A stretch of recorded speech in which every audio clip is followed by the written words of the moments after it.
Today on Government Matters, the death toll caused by fires is trending upwards nationwide, and wildfire intensity has also increased. FEMA has a new plan to combat the problem.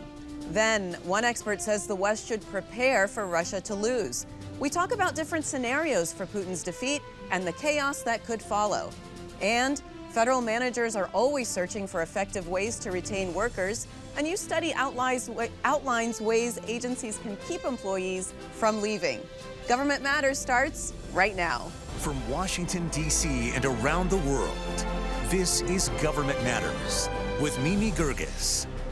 This is Government Matters, the show that delivers insights on federal government programs, people, and operations. I'm Mimi Geerges. The U.S. Fire Administration is a component of FEMA. They're launching a national strategy to combat an increase in deadly fires. Moore-Merrell is U.S. Fire Administrator. Lori, welcome to the program. Thank you so much. So you write something that was shocking to me. Quote, "In this country, your chances of dying in a fire today are higher than 40 years ago." Why is that? Today we have building materials that are far less resistant to fire than years ago. We have a lot of lightweight construction. We have even the contents in our home, or more plastics, more foam. These things burn much more quickly. That's why we say fire is fast. So it's important that we have escape plans because, as you noted, we are less likely to escape fire today because it is so fast. So we need to know our plan to get out, and your chances of dying, consequently, are much higher than they were in any time in history. So why now do we have less time to safely exit a burning building than we did before? What's behind that? It is the speed of fire and the progression of fire, how quickly it moves because the contents are so flammable. We also have a lot of building, particularly in public housing, a lot of buildings that are not equipped with sprinkler systems, for example, automatic fire suppression systems. We also have in public housing a good bit of stock that was built prior to the 1992 Fire Safety Act. And so we have over 500,000, HUD tells us. Many of those have not been retrofitted. And so after 1992, most of our public housing, well, all of it, was mandated to have sprinkler systems and hardwire smoke alarms. So we have this building stock that still is not alarmed appropriately. It doesn't have automatic suppression. And so moving quickly and having an escape plan is the best way to go. We have other safety features that must be built in, self-closing doors, for example, and having these hardwired or tamper-proof smoke alarms that are installed. Well, you mentioned public housing because fire deaths, injuries, displacement disproportionately affect communities of color and disadvantaged communities. What's behind that, and what are you doing about that? So in the country in 2022, we had 1.2 million structure fires across the nation, not to mention the 66,000 wildfires that burned, and 2,500, nearly 2,500 fire deaths, including 276 children and 96 firefighters. Disproportionately, almost 2/3 of those were in poor communities and affected people of color. And we're just talking about the fire deaths. This doesn't even talk about the toll on people who were injured or lost everything. And so we are looking into the inequities because some people would even say it's a social injustice of sorts, right? That we have to pay attention to the disproportionate impact on these communities. There's also a firefighter shortage. What's causing that? Obviously, it's a very dangerous job, but what's going on there? And again, what are you going to do about that? So we have a national strategy where the fire service has come together. All of the heads of their nation's fire organizations, for everything from management to labor to our volunteer cadre to NFPA, for example, all of our research agencies, we are standing together for the first time in history. They are working with U.S. Fire Administrator to say we have to be as one because we do have this shortage. We know that we have to do better in recruitment. We're looking at part of that coming together is creating a national strategy. One of the national strategy goals is to formulate a national apprenticeship program. Look at models that have already been developed over in the Department of Labor, for example. Can we replicate that on the fire side? Because if we do not, in 3 to 5, 7 years, we're going to have a vast shortage of firefighters in this country while we are looking at increasing incident of fire. And the last thing we want is there's not enough firefighters to respond to your fire when your house is on fire. Well, firefighters are also at a higher risk for some cancers. They're exposed to high amounts of PFAS chemicals. What's being done to help them? So you're exactly right. The firefighter death rate from cancer is very high. In fact, 75% of firefighters who die last year, 75% of them were from cancer. The exposures to the products of combustion that they encounter. I mentioned foams, I mentioned plastics, all of these things as they burn put off carcinogenic chemicals, not the least of which, as you said, PFAS. We have to pay attention to getting that out of our living environment because it's affecting everyone, not just firefighters, but because they are experiencing it firsthand on their gear and, in fact, in their gear. And so we're working very hard right now with our other government partners like NIOSH, for example, to look at how do we develop, and of course the industry, how do you develop fabrics to make the garments that do not contain PFAS. And so we're working very hard to address that, and also in our fire suppressant foam, AFFF, we call it, that also contains PFAS. So both of these have to be addressed going forward. Firefighters also have higher risk of mental health issues, including PTSD. Are there programs that you're running that would help them? So that is, the programs themselves are going to be more outside in the industry. And yes, there are programs. The IAFF has programs. Our National Fallen Firefighter Foundation also developing a lot of materials, and others. What we are addressing is the PTS level that matches that of their military. Firefighters, we talk a lot about things they can't unsee. I told you about the fire deaths, and I told you how many children. Imagine that memory of pulling a child who's been burned, who's died in a fire, right? You don't forget that. You don't unsee those things. And so they carry this with them throughout a career. And that's just the least of which of the things that they see. And so we have to address this because our suicide rates are continuing to escalate.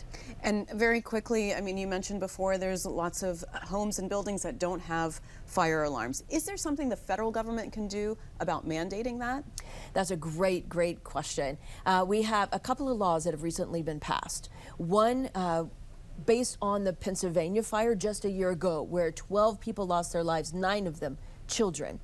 In that home, there were smoke alarms that had either been disabled or non-existent, right? So 3 out of 5 fires in this country have smoke alarms that are either not working or they're absent. We have a new law that says, if in public housing particularly, if you do not have hardwire smoke alarms, then you must now install either hardwire or tamper-proof smoke alarms so that this no longer happens. Lori, thanks so much for being on the show. Thank you so much for having me. After the break, Ukraine is likely to defeat Russia, according to my next guest. We'll ask her what the U.S. should do to prepare. We'll be right back.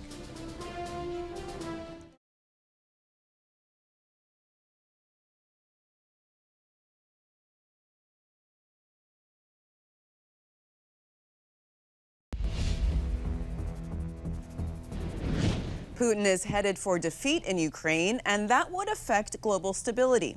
That's according to Liana Fix. She's a fellow at the Council on Foreign Relations. Liana, welcome to the program. Thank you so much. So you write this, quote, any semblance of diplomatic dialogue among Russia, Ukraine, and the West has vanished. Why is that such a remote possibility? It is because we've only seen negotiations at the very beginning of this war. In Istanbul, we had a round of negotiations between Ukraine and Russia in the immediate months after the war. But there are very fundamental doubts about Russia's willingness to negotiate seriously. So when we see now that Putin demands he's ready for negotiations if Ukraine just accepts that he has annexed 4 territories, there are a lot of doubts that he's just using that as a pretext to take a break and then to re-attack Ukraine. So negotiations need trust, and that's not what we have with Vladimir Putin as a negotiation partner. So are any negotiations possible? They will be possible, but the question is on which terms do those negotiations take place? Do they take place on Putin's terms, so he decides what are the preconditions, or do they take place on an equal basis? So what Ukraine needs to do is to come into a position on the battlefield where Vladimir Putin is forced to take those negotiations seriously. What makes you so sure that Russia is headed for defeat? Well, the latest news that we've seen from Moscow right now is that Putin once again is restructuring his military leadership, putting again the general that was who was actually quite successful in the last months, putting him, giving him a demotion once again. So we see there is chaos and disorder on the Russian side. But that is just what we see right now. What we've seen in the last months is that all of Putin's war aims, which he had, have not been achieved. So there's really, in terms of his overall war aim, there's nothing that he can do to get back to the point where he wanted to occupy Ukraine and to change the government. So he's headed for defeat, which does not necessarily mean that Ukraine is headed for victory, because the form that defeat takes will be crucial. That's the question. What does defeat look like for Putin? Well, my colleague Michael Kimmich and I have tried to identify three options of defeat. One is defeat after negotiations on Ukraine terms, defeat after escalation. If Putin uses nuclear weapons, it would only accelerate his defeat. And the other is defeat after regime change, so domestic instability in Russia. I want to talk to you about each of those, yes, especially the one about going nuclear. Under what circumstances would that happen? We've seen in the past that Putin has tried to draw red lines around the new territories that he has annexed. And Ukraine immediately tested those red lines and called them a bluff. Putin didn't use nuclear weapons. So the question really is there a red line which is serious from Russia's side? And there are doubts about Crimea's sort of a military takeover of Crimea, that could be a red line where nuclear use could again come back into the equation. But for all the other territories, I think nuclear use at the moment is not something to be very concerned about. So the other scenario is regime collapse, and you write this, quote, Russians will continue marching behind their inept czar only to a certain point. What is that point? That point is when they have a feeling that this war is very much futile, that whatever amounts of their own sons they throw into this war, there's no turning point. So at the moment we see that for Russians it's very much, they continue their lives as it has been. There were 300,000 Russian men sent to Ukraine or prepared for being sent to Ukraine. There are rumors about a new wave of 500,000 Russian men to be sent to Ukraine. Only at that moment when Russians will feel this has a negative impact on my life, but it's not changing anything in Ukraine. We are still on the losing side. Might they have this feeling that Russians had in 1917 when Russia lost the First World War, that they might want to rebel against the leadership? You also say that Russia's defeat would cause regional and global disorder. What would that look like? And more importantly, how does the U.S. prepare for that kind of disorder?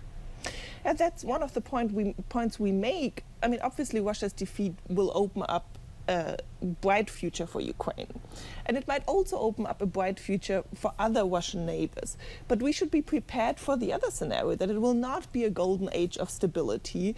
And that's especially the case if we look at the South Caucasus and if we look at Central Asia. Because in those regions we had inherent instabilities. We have China, which is trying to move into these regions for years. We have Turkey, which would use the vacuum that a Russian collapse in these regions would create to expand their own power. So the United States should prepare for that, not by being the dominant power in Central Asia and in the South Caucasus. I mean, that would definitely be an overstretch, but to be aware that we will see major power plays in those regions and to offer an alternative to those countries and to say, if you look for stability, the United States can help you with that. What's the best case scenario from the American perspective? What's the worst case scenario as far as geopolitics in that area go? Let's start with the worst case scenario. The worst case scenario is certainly a regime change in Russia, which is unclear, where Russian nuclear weapons, or where it's unclear where Russian nuclear weapons will end. And this was also the concern after the end of the Soviet Union, which is also why back then the United States tried to keep the Soviet Union together, out of concern where will Russia's nuclear weapons go. So some kind of disorderly regime change, collapse of Russia, disintegration can be a really dangerous scenario. The best case scenario would be if Russia agrees to negotiations on Ukraine's terms, withdraws from Ukraine, and then we see some kind of reckoning in Russia, within the Russian leadership, which says, well, we need someone else than Putin. It will not become someone completely different, but it might be someone who's just a little bit more open to working on this terrible heritage and legacy that Russia has left in Ukraine. All right, Liana, thank you so much. Nice to talk to you. Nice to talk to you. Straight ahead on Government Matters, what makes an employee leave an organization? A new study sought to find the answer, and what federal managers can do to keep them around.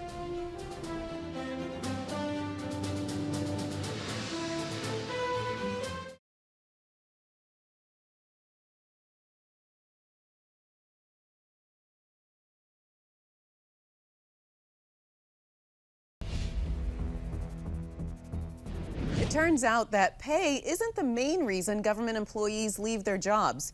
That's just one of the findings of a new study conducted by Gordon Abner. He's an assistant professor at the LBJ School of Public Affairs at the University of Texas at Austin. Gordon, welcome to the program. Thanks so much for having me. So let's start with the bottom line. What makes a public sector employee most likely to stay on at an organization? Well, one of the keys is for employees not to feel emotionally exhausted at work. A lot of times, public employees do jobs that have a lot of emotional labor involved, and so making sure employees are not exhausted with their work. Another important factor is for employees to have support from their supervisor and procedural justice to make sure that the work policies are fair. It's another important factor. So those are some of the factors that really stand out from the study. And I guess on the flip side, what did you find as the biggest reason for public sector employees to leave their jobs? Is it those not having those things that you just mentioned? Exactly, not having those things, not being satisfied in one's job, as you can imagine. So it's important for organizations to choose the right people for the job. Another thing I want to mention, this is with Dr. Hyun-Kung Her, who was the lead author of the study. So I want to really give him a shout out as well. And even before hiring, what did you find that managers can do that can help increase that employee retention?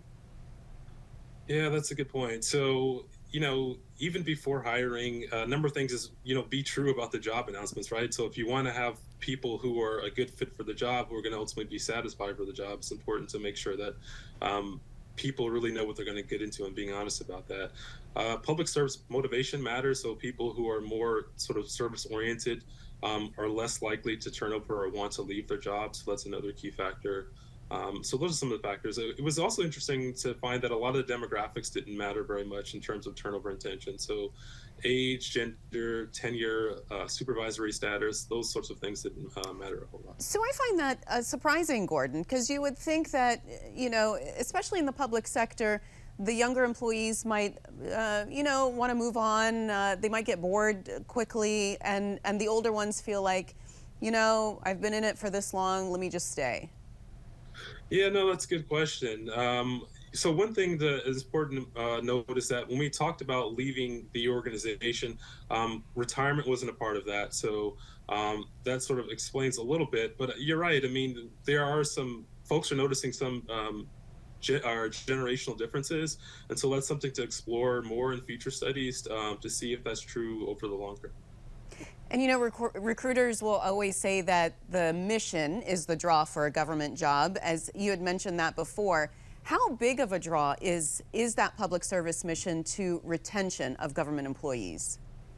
Yeah, that's a great point. It's a really key factor. Obviously, people don't work in government necessarily for the pay, and so the mission matters a whole lot. And, to a large extent, if you're working government, it's not like you can easily go somewhere else necessarily and get a whole lot more pay. And so the work environment matters, the mission matters, and making that really salient to employees, and not just at the beginning, but while they're working there as well, that they really get to contribute to something bigger than themselves.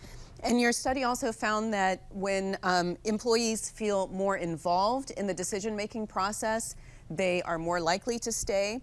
How does that translate into what federal managers can really do to include employees more? Because it's not every decision you could do that. Yeah, no, that's a great point. And so, this is especially important for senior leaders who are making a lot of the big decisions about what the agency is going to prioritize, right? It's not necessarily easy to go around and ask everybody, what they want to do going forward. But you can at least make an effort. Obviously, the federal government has a survey every year, the Federal Employee Viewpoint Survey, and so incorporating that, you can have listening sessions and things like that. There are federal human capital managers who have various sessions and things like that. So not everybody's going to get what they want, obviously, as you're suggesting, but it's important for people to at least feel like they were listened to. And I think, you can at least do that. It's said that in general, people leave jobs because of bad bosses. Was that also the case for public sector workers? Was it the same to the same extent as in the general population? Yeah, that's a good question. So we tried to compare our findings here for the public sector to research on the private sector. And believe it or not, in terms of meta-analyses, so, combining a bunch of individual studies, and in that particular sector, there wasn't as many, the studies didn't compare along the same number of dimensions as we did in our study. So some of those things were difficult to compare across studies. But what's interesting to note is that work environment mattered there and work environment matters here. And I think a lot of times, obviously pay does matter, but even in the meta-analyses for the private sector, it mattered a lot less than what people often think. And so, yes, as you're suggesting, the work environment just matters for the public sector and for the private sector to a large extent. Was there anything that really surprised you in these findings, Gordon?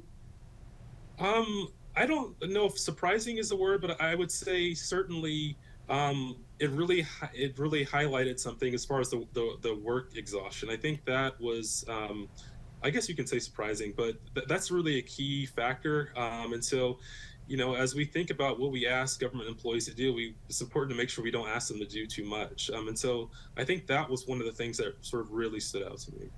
All right. Well, Gordon, nice to talk to you. Thanks so much for joining us. Thank you for having me. If you miss an episode of Government Matters, it's on our website at govmatters.tv. And tell us what you thought about today's program. Send us your comments on LinkedIn.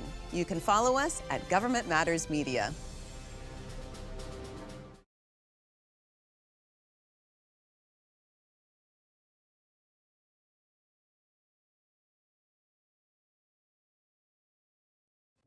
That's the latest from Washington. Join me weeknights at 8 and 10:30 and Sunday mornings at 10:30 a.m. on WJLA 24/7 News to stay plugged in on issues that matter to the federal government. Thanks for watching. I'm Mimi Geerges.